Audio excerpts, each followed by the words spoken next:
May ilang lugar na ang binisita ng Philippine National Police na pinaniniwalaang pinagtapunan ng mga bangkay ng mga nawawalang sabungero.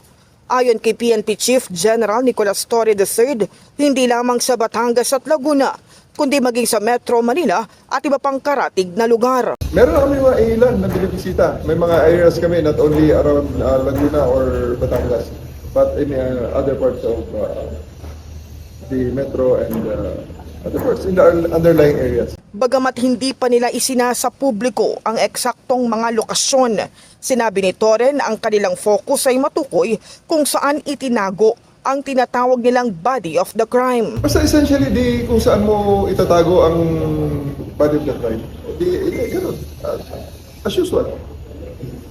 Samantalang wala pang natatanggap na formal request mula sa Department of Justice ang PNP para sa deployment ng kanilang mga technical divers sa Taal Lake.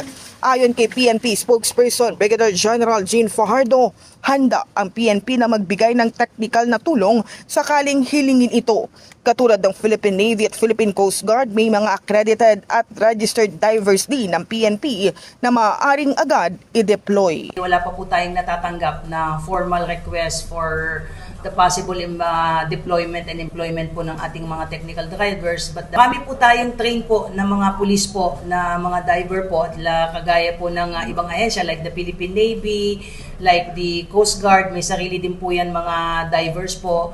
At I understand dito po sa PNP ay marami po tayo na mga accredited and registered na mga divers po na maaari pong makatulong kung hihilingin po ng DOJ.